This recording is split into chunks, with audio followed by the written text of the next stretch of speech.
is a bit of a war zone, especially in the area that I live. It sounds like for me you were almost looking for like a belonging or something. Is that what you were trying to do in that time? And did you find that? I was addicted to pharmaceutical drugs, and then I started coming off pharmaceutical drugs, and I had all of these withdrawal symptoms that was so extreme because I thought I was invincible. Yeah. I was going through that stage of my life where I thought that nothing could hurt me, I could never be affected by anything, Yeah. There are social media addiction centres now. There's no point me just looking at those aspects if they're going out and drinking, doing drugs, or eating terrible food every day and not getting any sunlight and live in a flat. I think it's human nature. We all want a quick fix on something, don't we? But something like this, I think, tends to not be so easy. It really comes down to feeling you're enough. It comes down to being enough. Anxiety is huge, and comparison. So without further ado, this is Skin and You. If you are listening, I hope this helps you glow, whatever that might mean. Ryan, you have a very interesting origin story, and I want to hear all about it. And I think it's very much bundled up in this persona you have, I guess, from what I've seen of you on social probably, that you've created as sort of a mentor and health coach now. Can you explain a little bit about, I guess, what it was like for you growing up in England in the beginning? Yeah, sure.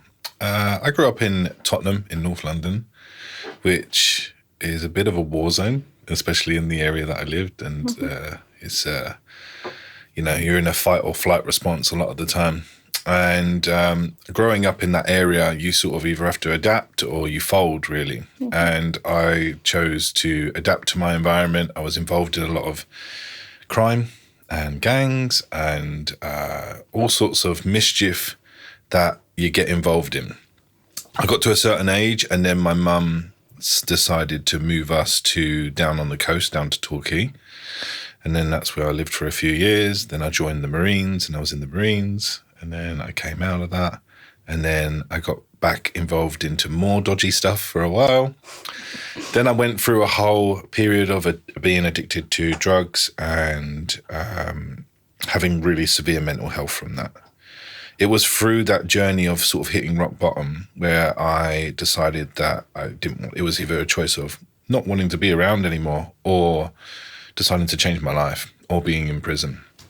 And this was in my early 20s. And I decided that I was going to do something else about it. And I started to come off the drugs and started to develop how can I deal with these withdrawal symptoms and seeing all the trauma that was underneath and everything along that line. And I had to just unravel it all. And it's been many years and I'm still doing it now. But I went back to uni, studied psychotherapy. I studied sciences and all sorts of jazz. And here I am now trying to help and navigate people their own stuff, through different modalities that I've learned along the way. And I've gone from all sorts of modalities, from shamanism to really in-depth science and physiology, and then obviously to gut health and microbiome, and then to somatic experiencing, which is what I do with people now. Yeah. So how the trauma stores in the body. Yeah.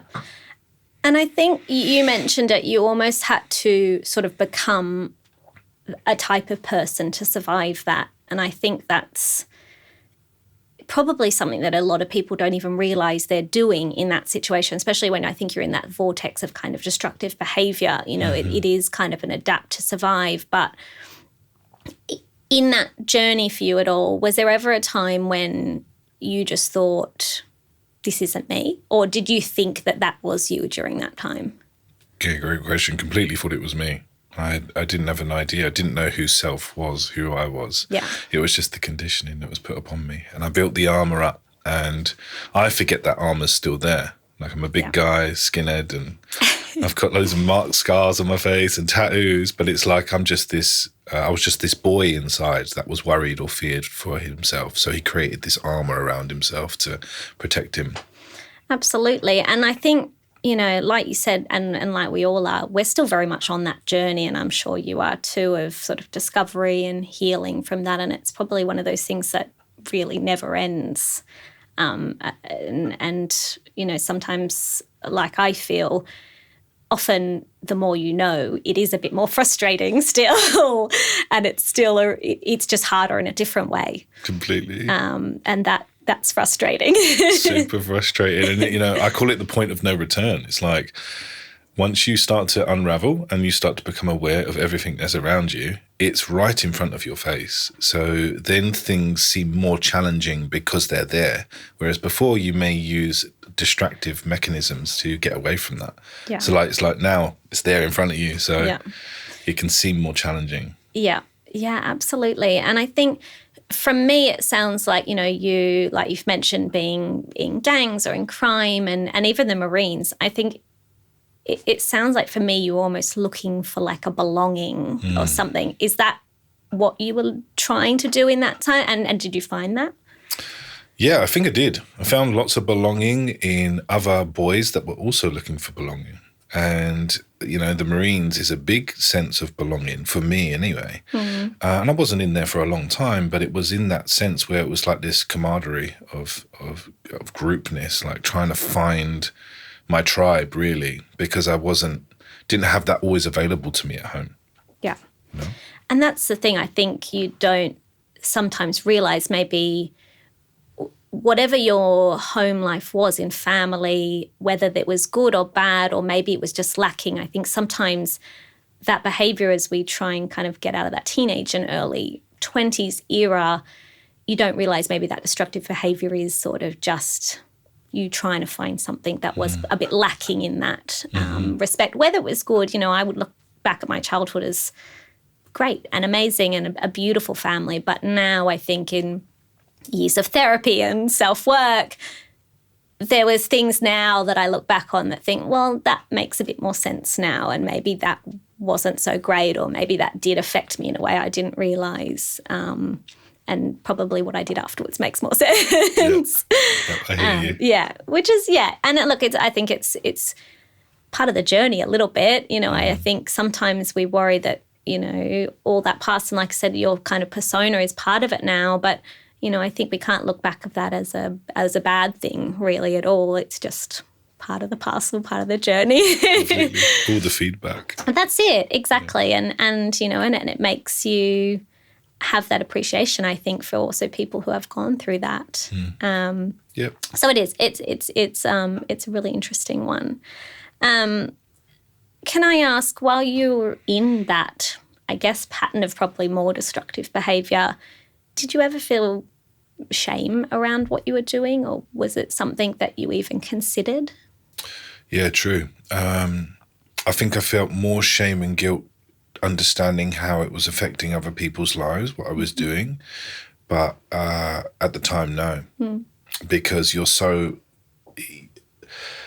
brought up into that environment, and then you start getting involved in it. It's it gets mangled in together, and then you don't really notice because you're stuck in it and everyone else is doing it around you. Yeah. And then all of a sudden you're out of it. And then once you start to observe what you've done, that's where the guilt and the shame, and then you've got to work through those processes. But, even though I don't regret any of the things that I did, because it was my journey and my experience to have, of course, there's still components I'm like, wish that wasn't that way. Absolutely. But I have to. That's how I've learned from it. 100%. Yeah, and look, I think that's it, isn't it? I think, and it's whether you experience it at the time or post as well. And I think even sometimes probably afterwards is even harder, because then you have to work through kind of that trauma that's come from it a little bit. So it is. But I think that's something that so many people could relate to, because whether it's, within crime or even just behaviour within yourself or your relationships or anything like that, I think the shame is a really hard one that maybe sometimes we just tuck away as, insecurity or that voice in our head, and it just being there. But I think the realisation that shame is a really powerful emotion, and one that actually can be stored and kind of be harmful, I guess, is a really tricky one to then, I think, try to unravel afterwards. And maybe people don't realise how destructive it can be. Definitely. I think shame is, I've done a whole podcast on shame before, just about how damaging it can be somatically within the body, and how that causes inflammation in the nervous system and everything. So it's a big thing, a burden that we have to deal with. And a lot of people don't even know that they hold shame. That's it. And that's the thing. And I think that's right. If you don't even, I don't even think maybe not acknowledge it. You don't even realise that is the emotion, because I think that's quite a hard emotion to fully grasp sometimes, especially when you have a past, that you have sort of transformed out of now, and how to deal with that. It's a tricky one. It's really something that I question a lot, and that I sort of like to ask if it is something that is part of a person's past, because it can be so profound as well. I think you can come from a lot of realizations from that shame as well about what you do or don't want to do. Completely. And I think the biggest thing that people can take away from that is, how do I even know if I have shame? It's the thing that you won't tell anyone else. That's how you can start to know what it is. Yeah, absolutely. It's the thing that you're so worried about telling someone that you feel, I don't want to tell them that. That's where shame starts to come from. Yeah. And I feel like it's almost that feeling you feel, like you can feel it in your body. I think it's not that almost sinking in your stomach, but it's in that chest kind of tightness feeling that it just almost can't come out. You're right. It's absolutely that, what you don't want to talk about. A part of what I've seen with your past, you were involved in kind of bodybuilding and a lot of sort of fitness and strongman kind of competitions and stuff. Can you talk about sort of what that time in your life was like, and what were you sort of hoping to achieve within that? Yeah, sure. I was originally doing martial arts and boxing and MMA and all those sort of things, and then I got a big incident where on a night out where someone hit me over the head with a machete. So that stopped all of the head stuff to me, and that was a pretty extreme and traumatic thing for me to go through. So it's like, all right, I had to find another way to do what I've learned my whole life. So I just started training, doing weight training, done strongman. I liked the competitive aspect of strongman and picking up heavy things. But really, it was just beating my body up and still trying to look for that belonging and trying to find that validation of I'm good enough, like I'm good enough. So done that. And then I went from strongman to a more severe comparison sport, which was bodybuilding, which was comparison of your physical body all the time and comparing yourself to body fat percentages, muscle size, and all of these different things. So it's like it was really damaging for me on the inside because I was always on that lookout for comparing. Yeah. Do you think that was almost like an avoidance mechanism for you to get away from, say, the crime and that kind of life, and this was just sort of your next way to jump into something that felt a little bit safer almost? Yeah, completely. I think I was still involved in it at that time though, to some degree, and it was just weaning its way out towards the end, Do you think it helped you in that journey to kind of come out of it? It gave you almost like a purpose to focus on rather than other things? Not at that stage. No, I think the stage that really changed me out of that was hitting what I would class as that breakthrough rock bottom moment where I was like, I can't do this the way that I'm doing it. And it was so severe. And people that have hit those periods, which I think most people have, you're like, I need to crawl out of this in some way. And it wasn't through training. It wasn't through those things. It was discovering myself and why I was reacting the way I was to life. Yeah, absolutely. Can I ask, what was that catalyst, or what was that thing that kind of made you need to change? Completely. There was a multitude of things that happened over a span of time. But there was, I was nearly going to be sent to prison for 8 years. That was a really extreme experience for me. So I didn't luckily get sent down for prison, and I was like, right, okay, things need to change here. Things started to move and change then, and that was when I was younger, and I started to do different stuff and hang out with different people and find different things. Then when I was in my late 20s, when I was coming off drugs, I was addicted to pharmaceutical drugs. And then I started coming off pharmaceutical drugs, and I had all of these withdrawal symptoms that was so extreme that I didn't know what to do. I didn't know how to deal with life, didn't know how to deal with my emotions, the anxiety, the lowness, the ups and downs that were affecting my mind and body. And then my mum got cancer. I ended up not having a place to live because of a relationship breaking down at the same time.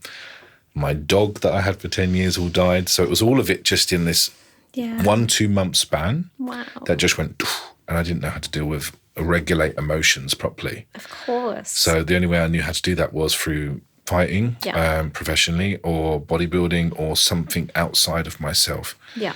But hey, the universe had other plans for me.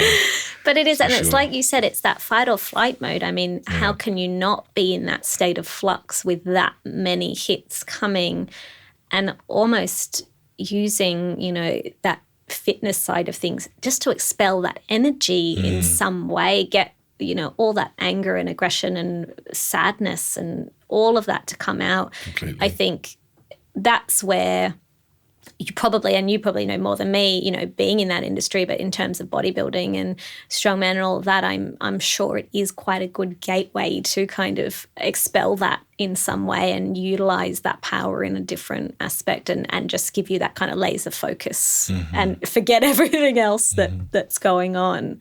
But I can see how that, you know, was probably a big catalyst for you to move forward. And God, a hard cave to come out of. You know, that's incredible. Even I think that you were able to do that. Thank you. That is a lot. It seemed like a lot at the time. Of course, absolutely. And a lot, I think, by the sounds of it, to do by yourself, which is another thing. And I think, you know, you mentioned having to kind of step away from people. Did you really have to change your sort of circle of friends, relationships, all of that around you to start moving forward? I think that started to change already by then. Yeah. But definitely down at that point, because that's when the empathy started to come in for other people, and understanding that, other people go through things, and understand, because I thought I was invincible. Yeah. I was going through that stage of my life where I thought that nothing could hurt me. I could never be affected by anything, you know. Yeah. I had mental health issues my whole life, but I didn't understand I had mental health issues. I was completely alien to them. I was like, people had anxiety or depression. I'd be like, you just go to the gym or you train it through. I was one of those people. I had no empathy for it because I never experienced it. And you can't until you embody something and experience it for yourself. Of course. Understand what maybe someone else could be going through. So really grateful for it. Really grateful for every experience I ever had, good, bad, ugly, because I'm at a point in my life now where I accept contrast, that I'm not trying to feel good all the time, not trying to feel this vibration of happiness all the time. I'm just accepting that some days I'm not going to feel so great, and some days I'm going to feel amazing and full of joy. Yeah, absolutely. And I think, was that quite hard to move, I guess, because, you know, you were in England, and was it hard to kind of move away from that lifestyle and those people, because like you said, you found a sense of belonging almost there. So did you have to kind of detach from that and figure out how to just belong within yourself a bit more? Completely. And not rely on everybody else around you, or that other sense, I guess, even if it wasn't specific people. Yeah, completely that. I had to find a new way, and over time it sort of just, I started moving away because it wasn't resonating with me anymore. And the more work I did, the more I understood things, and the more I was pulled away from that. Yeah. And it was only through my therapy and going down those paths of different things where I was actually starting to understand myself that I was able to push more and more away from it. Yeah. And then that's what took me down that study route of going back to university and doing things differently and stuff. So is that when you started to discover more about your mental health, in that once you started studying, or was it something that you kind of had started to catch on beforehand? I think I knew, but I ignored it. I think I knew. I think in my body I knew that there was something not right.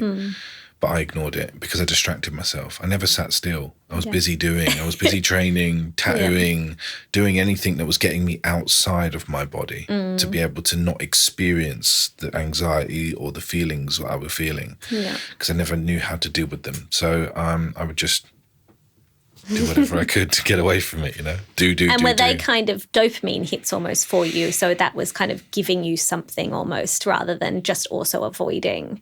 Yeah. It was kind of there was an adrenaline or excitement to it too. addicted to adrenaline, addicted to dopamine. So just on that constant cycle. And, it's still there now. We've got phones and laptops and Netflix and YouTubes and Reels and TikToks and they're just non-stop. Like we're just like these conditioned dopamine hits and we're all exhausted from it and tired. It is exhausting. I'm exhausted from it. Yeah. It is, and it's hard. I mean, how, that's a whole nother kettle of fish, isn't it? How do we get out of that now? Because it's just readily available. I almost see it's like alcohol, I guess, because it's socially acceptable. It's just the norm, and it seems harmless. Completely. And there are social media addiction centres now being built and people are using them and people are going to addiction centres. I work in an addiction centre and there's people that come in there for devices. Yeah. But the difference with devices is like food addiction in my eyes because they're things that you can't avoid. Yeah. So they're in your face all the time. Yeah. And it's crazy. It is, and it's hard to live without them now, I think so much of our life and person is bundled up in them, whether you work any job, it is. It's really intrinsically all connected now that it is hard to get away from that. I mean, my 2-year-old can use an iPad better than I can. Yeah, so. I've seen that stuff. Yeah, but they can. But they can scroll. He can unlock it.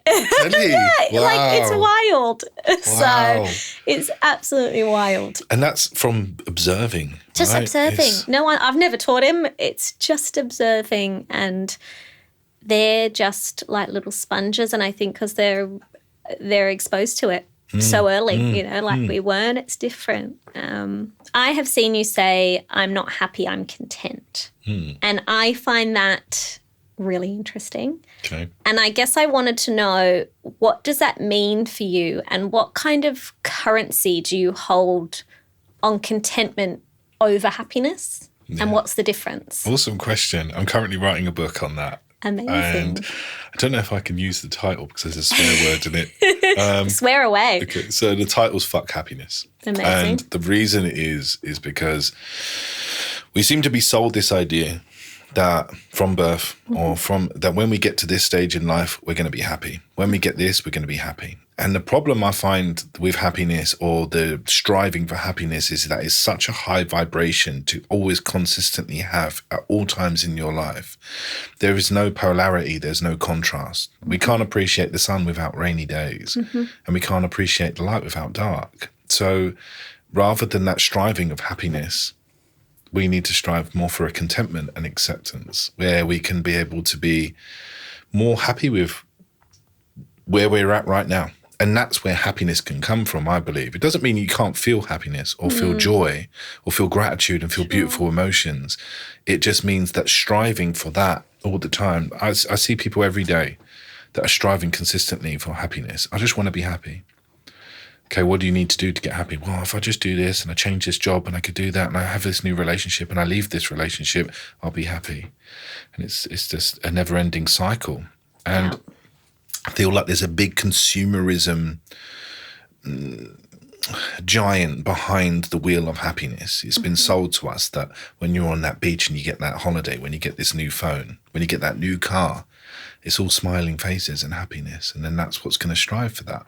It's not that I'm all doom and gloom and think that everything's got to be like you've all got to be boring and not be sad all the time. It's just that we just need some more realism to what that is. I feel like I understand that more, I think, now than I think if you'd asked me in my 20s, I would have said, absolutely. I was striving for that happiness. I had goals I wanted to hit, and that happiness was the pinnacle. That was, if I do this, I'm going to be happy, or that will make me happy. And there's maybe, it felt like there was a contentment. If you're happy, you're content or you're good. But now I think I feel, now being my 30s, maybe I've had children, priorities change, and I feel the shift in contentment holding more, like I said, currency, I guess, to me, in that striving is almost exhausting. That striving of, a new car is going to make me happy, or this relationship's going to make me happy, or doing, advancing in my career is the goal. And the contentment of just being with, this is life now and it's good in so many aspects. It's shitty and, dark in a lot of aspects too, but that's okay. I think you're fed that dream of that happiness is something to attain.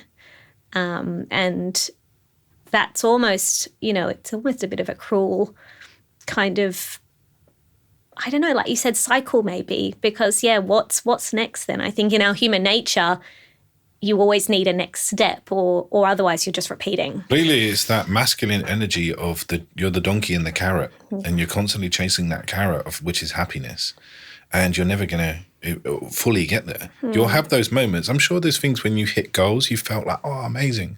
But how long was that vibration there for? Yeah. Is it there for half a day? Yeah. Is it there for 2 minutes? Is it there all day? Is it there for a week? Then what? There's a polarity to that. If we're always in a state of happiness, we're not happy anymore because there's nothing to compare it to. Yeah.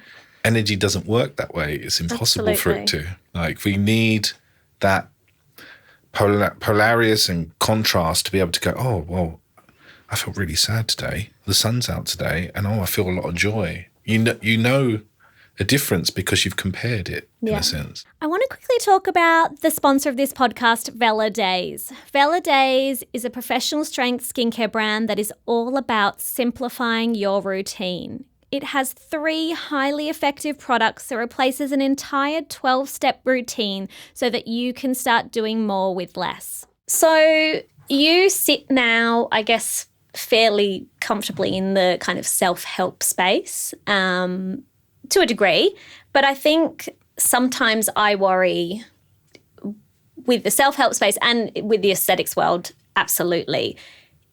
It's very much marketed, I guess, as a destination almost for people to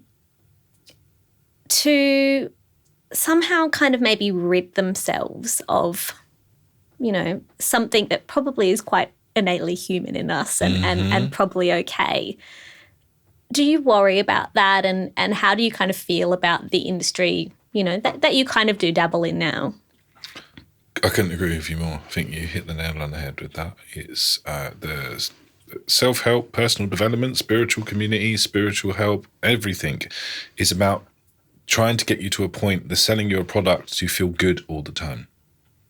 So, as we've just heard, I'm not about feeling good. I'm trying to get people to feel contentment, that, things will not always feel bad for you because you will not be the same person that you are now in a year's time. You will deal with that situation differently with the tools that you've built. So I just try and keep it real with people as best as I can through my own experiences and through my clients' experiences. Yeah.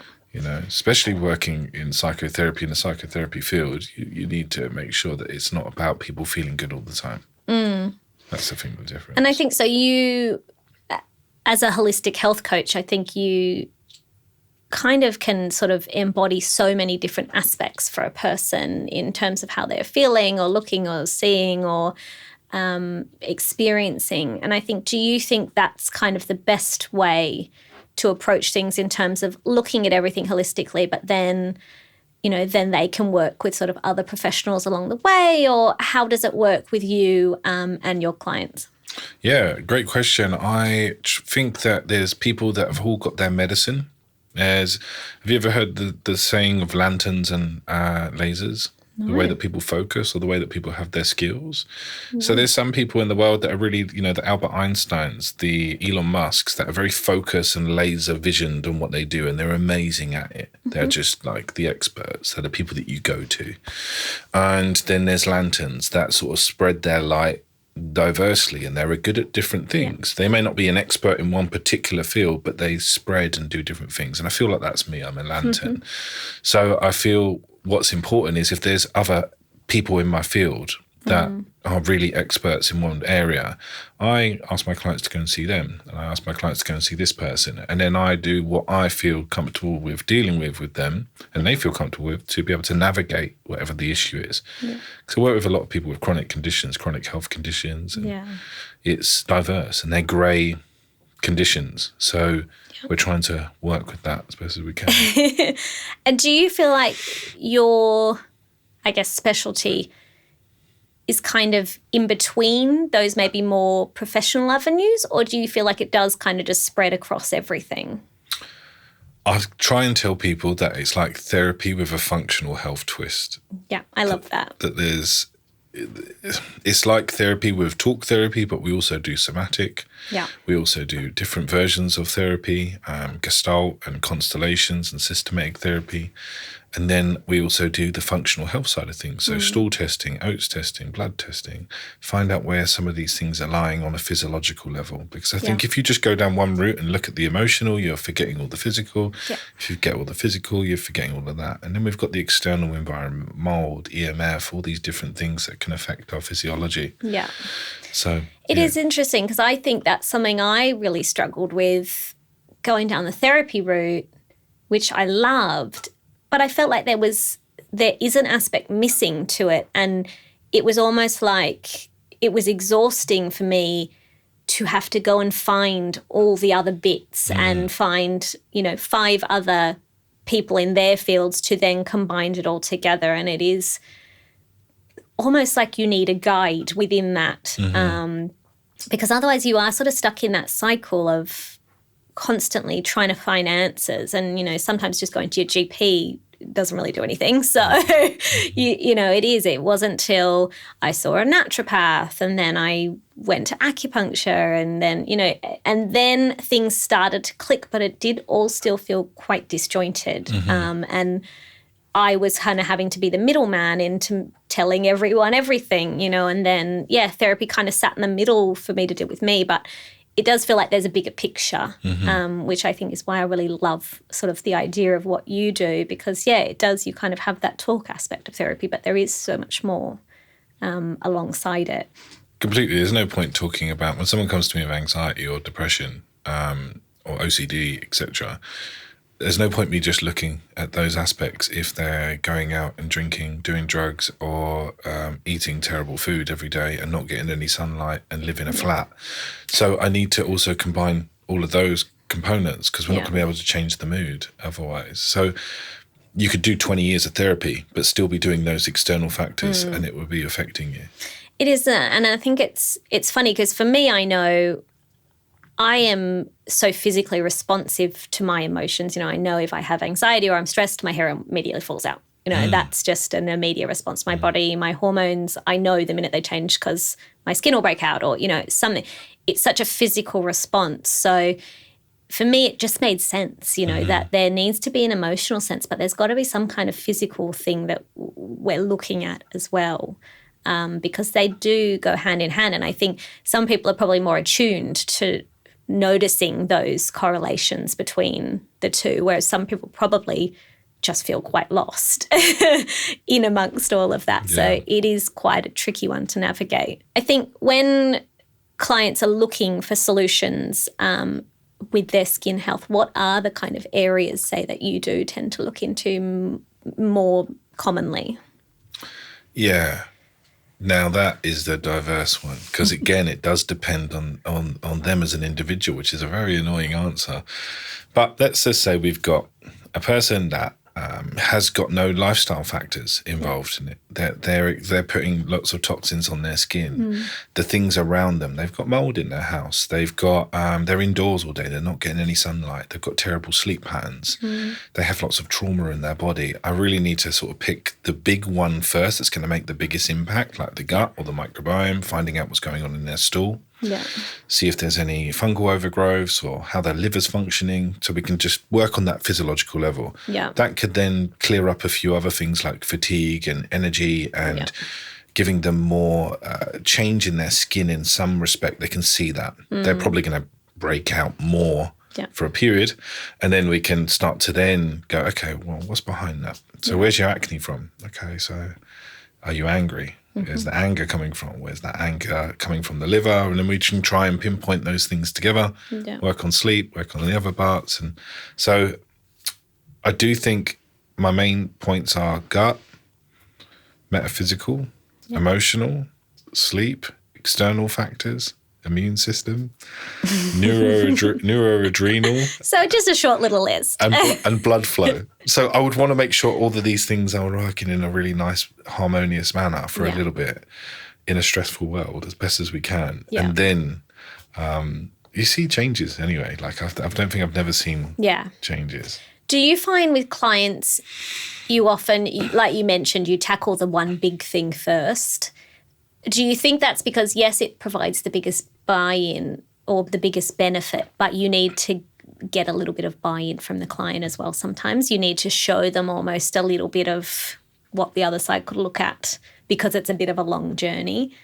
Because I feel like that within the aesthetic space as well is that often people come to me for advice and they want, a whole new skincare routine or they want to know how to clear up their acne. But then when I give them the solution, they realise that the amount of effort or energy that they want to put in doesn't match the answer so much. So they either bury their head in the sand and do nothing, or they might pick and choose a little bit and then not get any results. I find that it's a hard one sometimes in that client industry when you are working with people, because I think it's human nature. We all want a quick fix on something, don't we? But something like this, I think, tends to not be so easy. So it does. I think sometimes you need that kind of buy-in to just almost show them a little bit of what could be, if they do follow a protocol or, clear up their gut. Sometimes, that little benefit can just give you, I guess, a push, because I think that's something we do see a lot. Definitely in the skin world is that, I think people don't realise maybe how hard sometimes the solution is. But if you just persist with it, you get there. Completely. And it's that trust. The buy-in, it really is the trust. I always work with the physical first with everyone. Because they're not going to open up to the emotional unless they feel comfortable. They get to know you, they get to feel your energy, they get to feel your body, and then we get to we can diversely sort of move and pivot a little bit. Okay, so how's that going? And then move across, and then they feel a bit more comfortable with it. But some people are just willing to bury their head in the sand and won't do much, but they know why they're doing that. And then that's great, because then that gives us another little seed of light. Where does that come from? Why do you bury your head in the sand when things are that get overwhelming? Where does that come from for you? So I think that's what's great with having a combined therapy with health together, because you can look at why are you sabotaging / protecting yourself. I think it's interesting. Like you said, I think having someone learn or open up to you it's a process, isn't it? So I think, once you deal with the physical, then they can kind of build a relationship with you to then sort of start opening that emotional sort of side of things, because that is the hardest, isn't it? And it must be quite hard on you too, though, to have to absorb that from so many people. That's a big amount of energy for you to constantly have to pry people open almost a little bit, and then take on all of their trauma too. How do you deal with that? I'm still learning. So, I worked the last 2 days, and I can be really tired after. Really exhausted, and I've got to do practices for myself to work on my own energy. I'm really like a funnel. So I've got to work myself really hard in the sense of grounding, sunlight, laying, lymphatic stimulation, and really baths and massages and acupuncture and all these things, so that my body is able to hold that space well. And then I guess the rest comes from experience and being in the field. But, I'm still, I guess, new to the game compared to some people that have been doing it for 20, 30 years. I've only been doing it 8 years. So. No, absolutely. And I think it's a lesson, I think, that as well we learn. And like you said, almost kind of sitting in the uncomfortable, that sometimes almost like the best path is not just jumping in with your solution for somebody, isn't it? It's sort of not just, it's being okay to not give them the answer or not have an answer for them, and just sort of sitting with them in that uncomfort.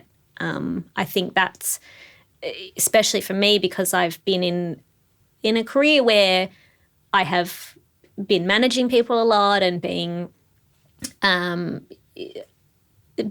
you know, in a role where I have to kind of manage and control everything.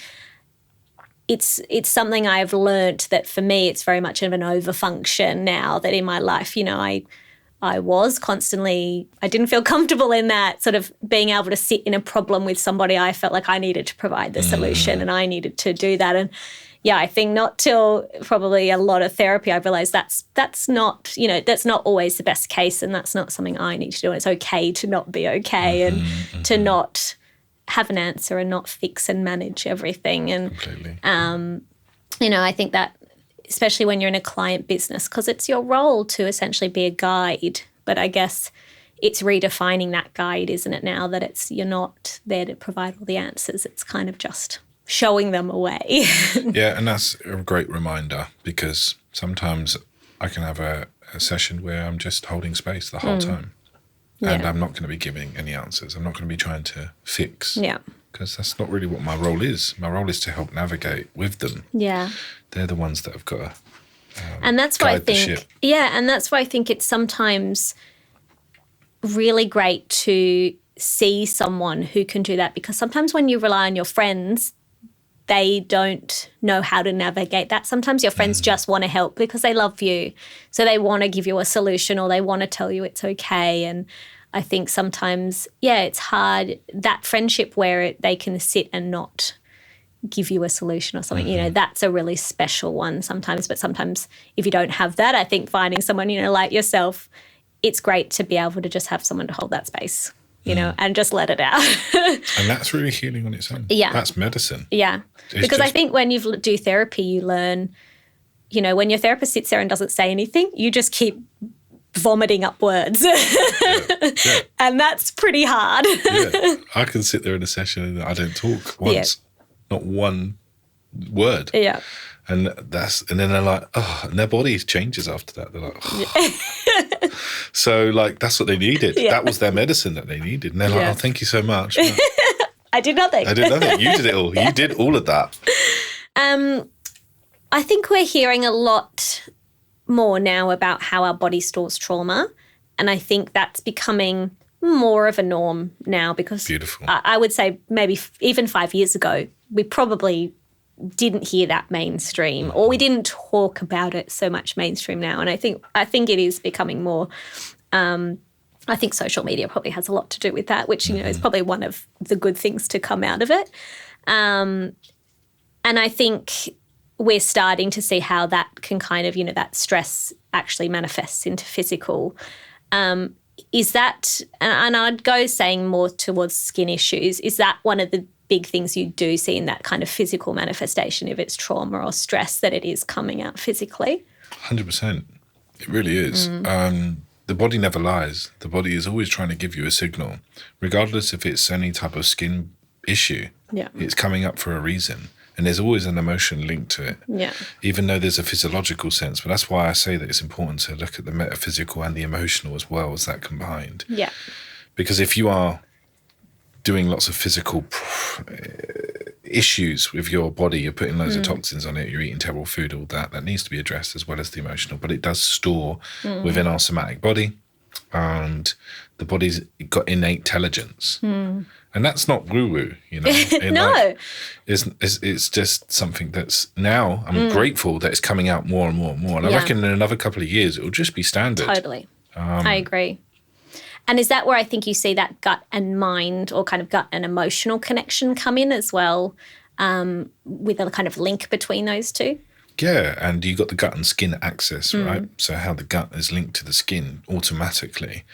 But the gut is like that central point of navigation that goes everywhere. So it does all of the different components, skin, brain, you know, it has all this different, we have got these different microbiomes and all these things combined together. So there's definitely that connection between mind, body, soul, gut, all of it, you know. I have friends in the space that think everything is all just emotional and metaphysical.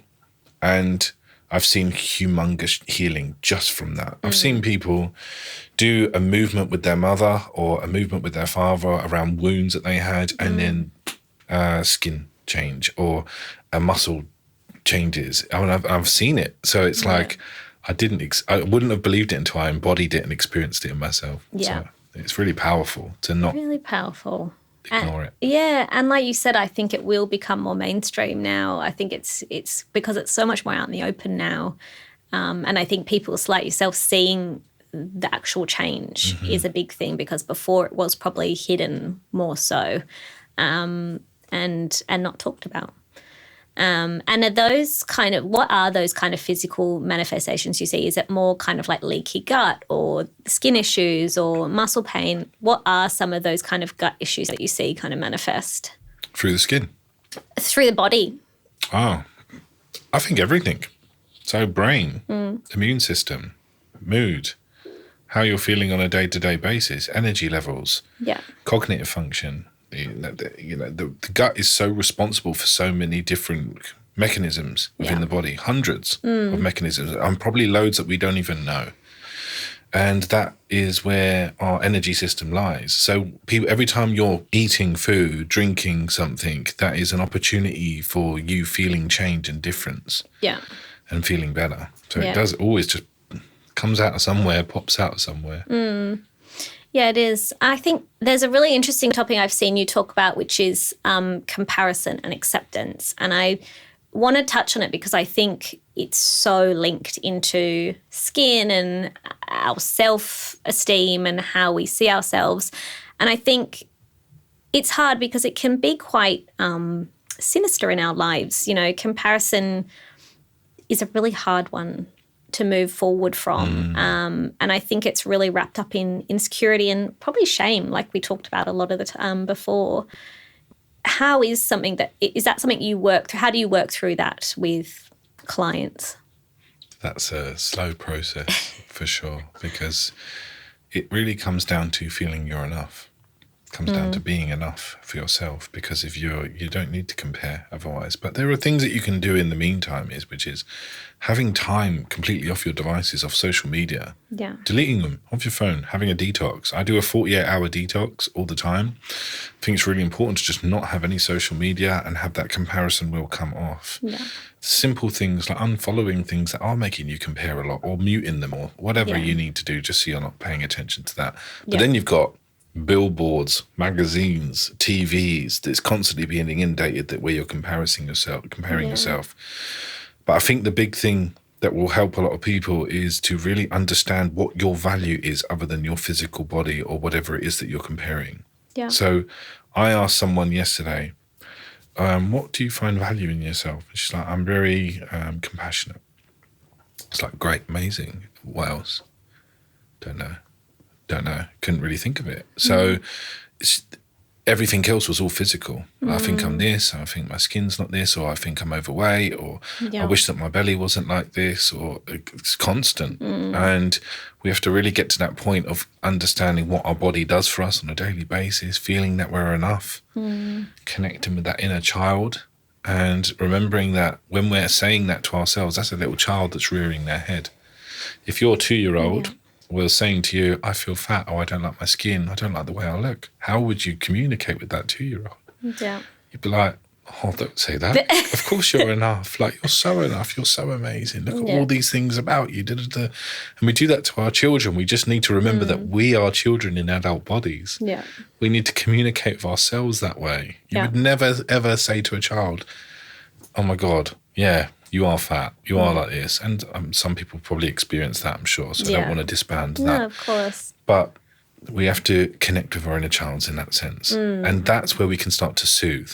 Because that's what I do with my clients. I get them to a point of understanding where that comparison comes from. How did they have that in childhood? So that then when they're able to soothe it on a somatic level on the body, so their subconscious programming starts to change a little bit. And then it starts to unravel. Wow. But again, this is a multi-layered thing. Of course. I think what are some of the behaviours you see in, I would say, younger people now that worry you? Anxiety. is huge, and comparison. So self-worth.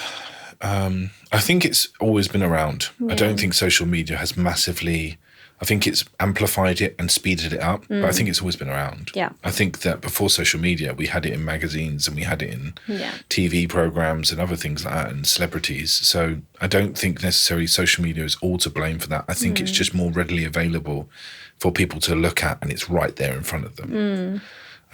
But yeah, young kids and children, it's we need to really hold on to our kids.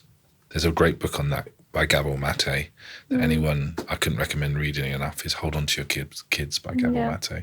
And he really talks about this and goes into detail why it's important. But kids are growing up mad quick, like so quick. Tell me about it. So quick. They really are. You're right. I don't think social media is to blame for everything, but I think it has amplified a lot. And I think that comes with good and bad, because I think it's great we're speaking about it.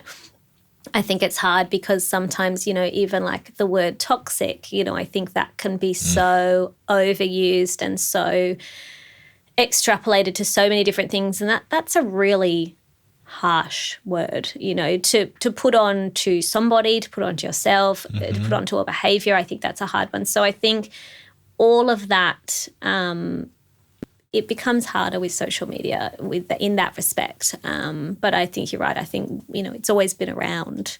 It was probably more problematic, in the 80s and 90s than it is now. But it just wasn't, you didn't talk about it. Like you said, when you were growing up, it was just, you didn't talk about your mental health then. You just got on with it, So that's it's a hard one. And I think that is now, particularly for younger people, because I think there's an isolation in it as well. And I think social media, although it's so connected, it's also very isolating, and that can be really hard when that anxiety and everything comes into it.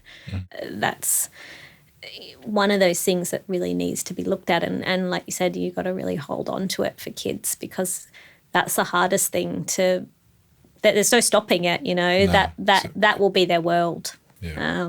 So how to kind of navigate that is terrifying. And communication. Communication, explaining to them, communicating with them what's right, what's not, and what not necessarily what's right, but they're going to learn their own way. That's just really right. communicating with them as absolutely. best as we can. Totally. So I like to end these podcasts with one tip, I guess, one easy daily practice that anyone can implement to improve themselves. And that can be skin, body, mind, anything. So I think it's really nice to just have one little thing that you can take away, and that you could start tomorrow. So I will go first and give you a minute to think. So mine for today is if you are feeling overwhelmed in the morning, in a rush, chaotic, if your morning routine is something that's just a challenge every day to you, and I feel like I feel this deeply because I have children, I would challenge anyone to use the 1, 2, or 3 minutes that you have in your morning routine. So whether that is flipping on the kettle. For me, I know that takes 2 minutes, and I have a cup of tea every morning. Those 2 minutes can be 2 minutes of your day that you spend for yourself. And it's a daily practice that I've put into place now that I think has given me so many benefits. Is I just want people to put a timer on their phone for those 2 minutes. If your kettle takes 2 minutes, or put your toast in and that takes a minute, or turn the coffee machine on, it takes 3 minutes to heat up. Put a timer on for just those 3 minutes and use every second of those minutes to just do something for yourself. So that could be pick up a kettlebell that you have in the kitchen and just move it. It doesn't matter if you're not doing a HIIT workout, just move it. Get a foam roller and roll your whole body. Go and stand outside and do 3, 4, 5 breathing for 2 minutes until the timer goes off. I think just do something to use those 2 minutes to just do something for yourself, because I think sometimes we can use those little menial moments in our life to go and put a load of washing on, or, look out the window and think and stress about everything we have to do for the day. And that can all wait. That is such a waste of time. And I think everybody can take 1, 2, or 3 minutes out of their morning, and it's not going to affect your life in any way possible. But, sitting for 2 minutes until your timer goes off and just breathing can give you benefits that you would not even believe. So that is my little tip for today. I think anyone can do that tomorrow. It's free. It's easy. I've got 2 little kids and I can find a minute in my day to put my timer on. Do it in the car before you get out and go to work. Just take a second. And I think it's really important to make that time limit, because otherwise you don't have a goal. You need that little time to just do something, and then you're done. And that's just a little easy tip. I think that's a good one that I have found just really helps set my day. Beautiful. Yeah. Beautiful. Over to you. I love that. I'm going to implement some of that I reminder. hope you do. So thank you. Can I give 2? Can I be annoying? Absolutely, not at all. Because one came to me. I saw on TikTok. Right? Love and that. TikTok is a game changer for some things that you can learn, that I think is a game changer for people with ADHD. Got ADHD and you need to get things done in the house, like not necessarily just to stay focused, is put your shoes on. So when you put your shoes on, it rises into your brain that we're concentrated and we're focused. Yeah. So I feel like that's been a game changer for my clients with ADHD. Yeah, wow. Because I looked into this when I saw it. And I was like, okay, I looked into that. And yeah, there's a big link somatically with the body. Like, boom, put your shoes on, get stuff done. So if you focus and you're all over the place. I love that. So second tip is something that I use with myself daily, has been a game changer for my health, for my skin, for my energy levels, for my gut, for everything, which is lymphatic stimulation. And you can do this on your own at home, super easy. It's called the Big Six. And the Big Six, it starts from your collarbone, and you just rub that area and tap it. And then you do behind your jaw, and then the armpit, the gut, the groin, and behind the knees. Now, I've done a video on my Instagram if you want to go and have a look at how to do that, but it's called the Big Six. And what that does is the lymphatic stimulation is your sewage pathways to the whole of your body. It's one thing that really gets neglected. And a guy called Dr. Perry Nicholson is really big in the lymphatic world, who I learnt this from. And I started implementing it about 3 years ago to my life, and it really did make a big difference to me. Big thing that it can do for your skin. That's why a lot of facials and stuff now do lymphatic stuff. And it will really help with cognitive function and everything else. But I will say, if anyone's dealing with any chronic conditions, chronic illnesses, you want to go slow. Because if you go too fast, you can flood the body with toxins, and then the body doesn't know what to do with it, especially if your detox pathways aren't open. So in the shower in the morning, do your Big Six. That's what I do. Or go outside, get in the sun, get your feet on the ground, and do it that way, because it will honestly be a game changer for you. Amazing. I love that. I think it is. Lymphatic drainage is so big right now. I think it's starting to come into the skincare world, which is really exciting. Beautiful. And it is. And I spoke to a woman who was a lymphatic massager, and she works with chronic pain patients and people who are polypharmacy and, who are on so many medications and a lot of the symptoms. And she said, it's quite amazing the difference you see and the kind of relief people can get from that. And it's quite amazing. It's really, really sort of a beautiful way to, just sort of help move things along. That's great. So thank you so much, Ryan. I've loved this discussion so much. Loved having you on the pod. We share the same middle name, so that is already just my favourite thing. But thank you so much. Thank you so much for having me. It's been an honour. It's been lovely chatting to you. You too. Thank you. Thank you.